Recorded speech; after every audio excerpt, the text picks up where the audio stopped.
জেনার নিকটবর্তী হয়ে না আল্লাহর নির্দেশকে অবজ্ঞ করা হয়েছে। আমাদের বক্তব্য পরিষ্কার, বাংলাদেশে কোন কোরআন বিরোধী আইন বাস্তবায়ন করতে দেওয়া হবে না। ডক্টর ইউনূস সাহেবের মন্ত্রী পরিষদে ক্যাবিনেটে কিছু এনজিও কর্মকর্তাদেরকে এনে পশ্চিমা অসভ্য আমাদের দেশে বাস্তবায়ন করার চক্রান্ত করবে। বাংলাদেশের তৌহিদি জনতা ঘরে বসে থাকবে না। আজকের এই সমাবেশ কোরআন বিরোধী নারীনীতি যারা পেশ করেছে এই কমিশন বাতিল করার জন্য দাবি জানাচ্ছে।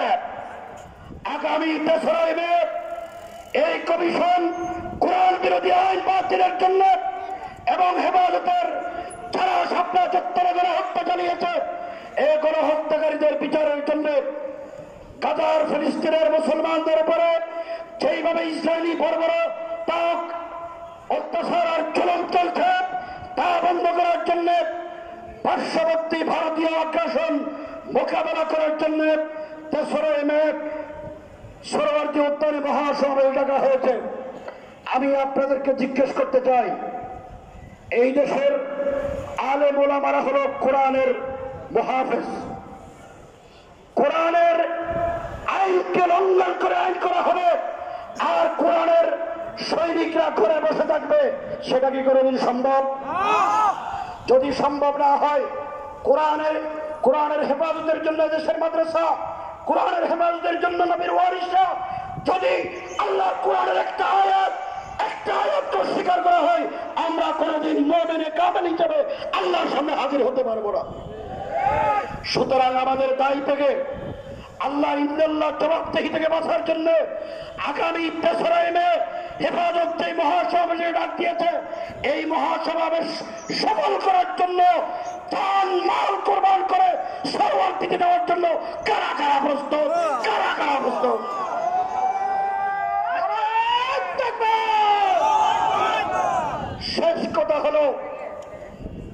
শেষ কথা হলো বাংলাদেশে খুনি হাসিনা ক্ষমতায় থাকার সময়ে যেই পরিমাণ গণহত্যা চালিয়েছে এই গণহত্যা, এই শহীদদের রক্ত বাংলাদেশে নতুন বিপ্লবের সূচনা করেছে।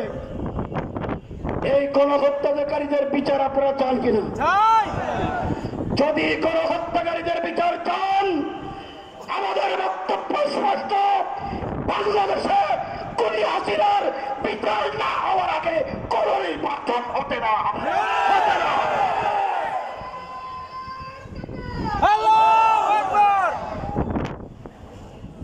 সম্মানিত উপস্থিতি, এই পর্যায়ে আমাদের সামনে বক্তব্য নিয়ে আসছেন হেফাজতে ইসলামের দুঃসময়ের কান্ডারি। হেফাজতে ইসলামের যখন গণহত্যা হয়েছিল তাদের বাড়ি বাড়ি ঘরে ঘরে যিনি তালিকাভুক্ত করেছিলেন, আহতদের পিছে পিছে ঘুরেছিলেন, বাসায় বাসায় ঘুরেছিলেন, হেফাজতে ইসলাম বাংলাদেশের কেন্দ্রীয় যুগ্ম মহাসচিব ঢাকা মহানগরের গুরুত্বপূর্ণ দায়িত্বশীল হযরতুল আল্লাম হযরত মাওলানা ফজলুল করিম কাসেমী, মাদ্রাজিল্লাহ। আসসালামু আলাইকুম ওয়া রাহমাতুল্লাহি ওয়া বারাকাতুহু। হেফাজতে ইসলাম বাংলাদেশ এদেশের দুঃখী মানুষের কথা বলে, মাজলুম মানুষের কথা বলে। দেশ যখন সংকটে পড়ে তখন হেফাজতে ইসলাম গর্জে ওঠে। এই হেফাজত এদেশের সর্বজনশ্রদ্ধেয় আলেম কুল শিরোমণি আল্লামা শাহ আহমদ শফি রহমতুল্লাহ আলাইহির হাতে গড়া, রক্ত দেওয়া এই হেফাজতে ইসলাম বাংলাদেশ আজকের এই মঞ্চে উপবিষ্ট শীর্ষ উলামায়ে কেরাম, হেফাজতের গুরুত্বপূর্ণ দায়িত্বশীল উলামায়ে কেরাম, তৌহিদি জনতা। হেফাজত যখনই সংকট আসে তখনই গর্জে ওঠে। আমরা 13 সালে শাপলা চত্বরে রক্ত দিয়েছি, 21 সালে কারাবরণ করেছি, রক্ত দিয়েছি। 24-এ এই বাংলাদেশের স্বাধীনতা রক্ষার জন্য ছাত্র জনতার সাথে একাকার হয়ে আমরা রক্ত দিয়েছি।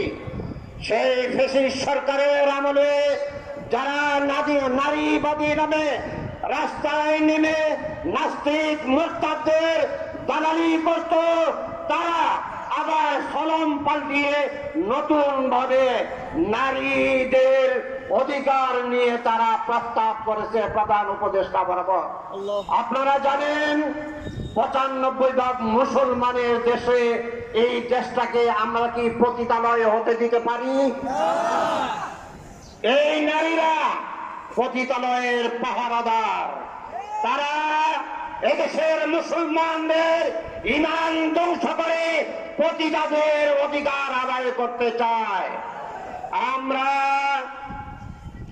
শাপলা চত্বরে সে রক্তের বিনিময়ে যে দেশ স্বাধীন হয়েছে 24-এ, যে 24-এ রক্তের বিনিময়ে ডক্টর ইউনূস সাহেব ক্ষমতায় বসেছেন, আমরা পরিষ্কার বলতে চাই যে রক্তের বিনিময়ে ক্ষমতায় বসেছেন, সে রক্তকে মূল্যায়ন করে পতিতাদের এই অশুভ আবদান ক্যান্সেল করুন।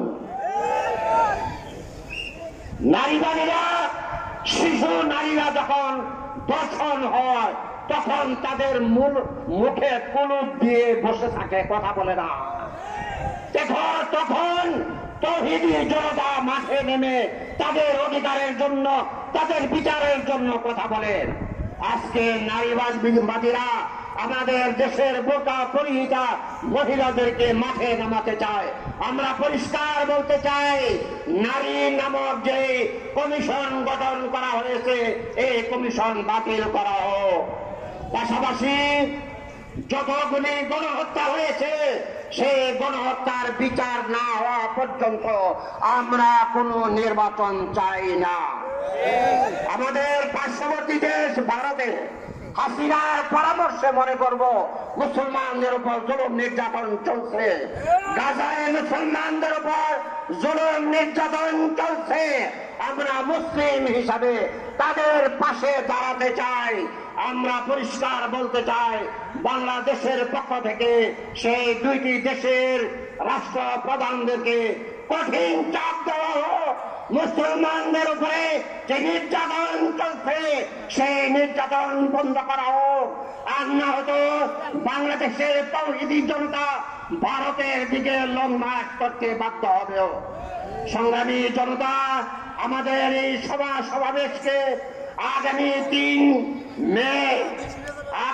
3 মে সোহরাওয়ার্দী উদ্যানের সেই মহাসমাবেশকে সফল করার সংগ্রামী আহ্বান জানিয়ে আমার কথা শেষ করছি।